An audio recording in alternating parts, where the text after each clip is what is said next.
Scenes to hear some untold stories about the making of BioShock with Ken Levine and Sean Robertson.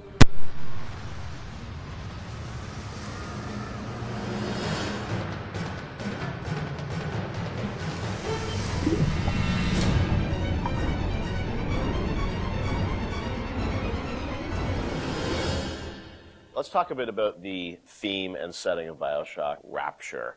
I think a lot of people, when they played the game for the first time, Ken, they wondered, how did you even dream up this place? And I know you've said publicly before that part of the reason you what led you to Rapture was this idea of fully simulating a place. Tell us about that sort of idea and the frustrations you had with other games where you sort of hit a bound.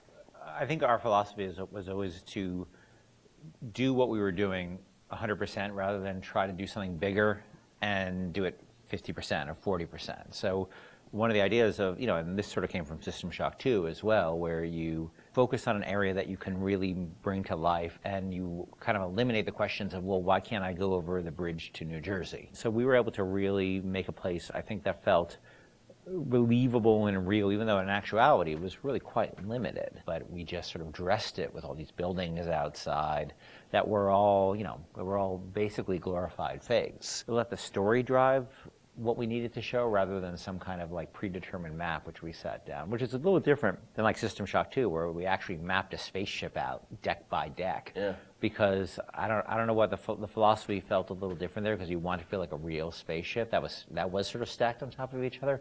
Rapture was free to sprawl across the ocean floor. Although you guys originally, John, were talking about doing this game on a sort of spaceship again, right? Yeah, when we first started talking about what the spiritual successor to System Shock 2 was going to be, Spaceship came up, but again, we wanted a limited environment and we didn't necessarily want to do Spaceship again. And our first actual exploration of this space was underwater, but ultimately ended up looking like a spaceship. It just happened to have a couple of seaweed fronds outside. And that started to push us towards what artistic statement that we wanted to make this look different, and what rules we were going to set for the world. How at every turn we were going to try to remind the player that they were in fact underwater and that this wasn't a spaceship. And how, like, underwater, we obviously know you did underwater, then sitting in the sky, like where did you come with the idea of like doing this underwater? I think there was probably a conversation. It's like, well, what kind of places could be cut off from other places? Yeah. Like, well,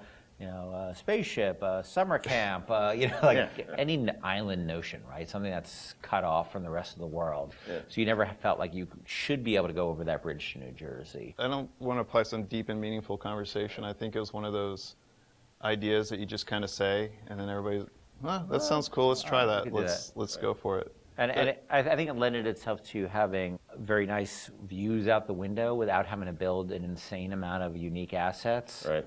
By today's standards, we still were a small team back then.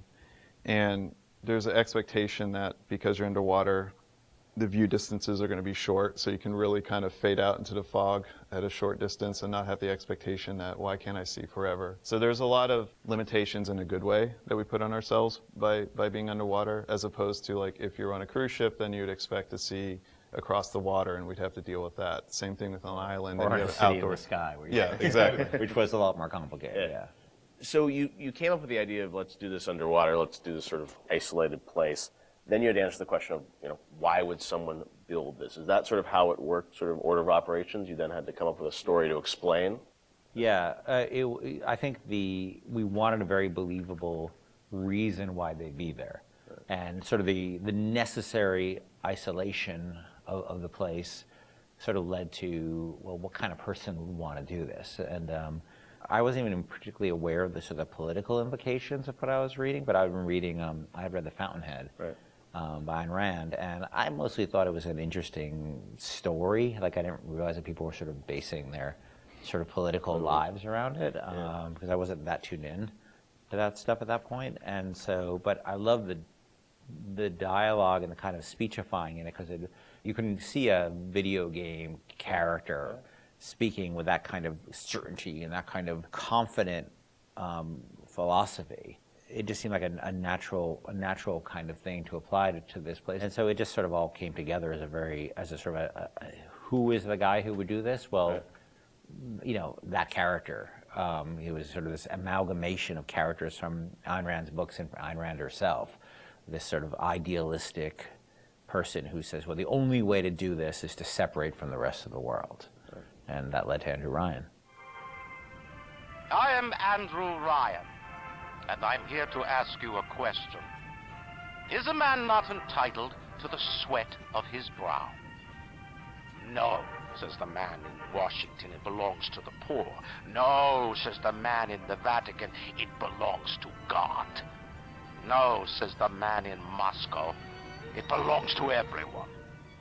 We knew from a technical standpoint that we wanted isolation. We also knew to sell it, we needed a compelling storyline, a backstory that why would this place exist? Otherwise, how are we going to make Rapture feel like it's lived in if we don't have the reason for it to be there?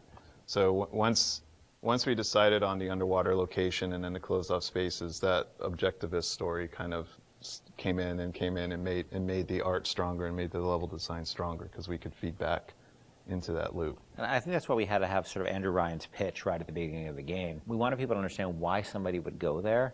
And so he makes this very personal one-to-one pitch to the gamer, but also that was the pitch you make to people, which was, there's a place that you can be free of all these things, where you can not be sort of put upon by the government and not be afraid of nuclear war and not be afraid of all these other things that will plague you on the surface.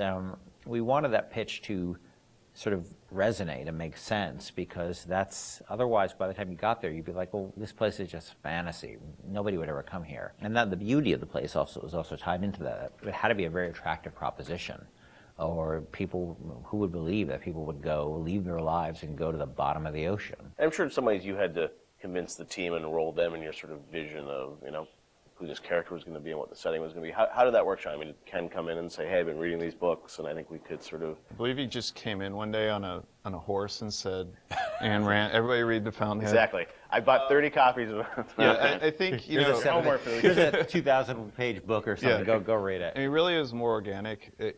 Like I said, we knew that we had this location, and you struggle to fill it with stories, and you struggle to find meaning of why does this place exist?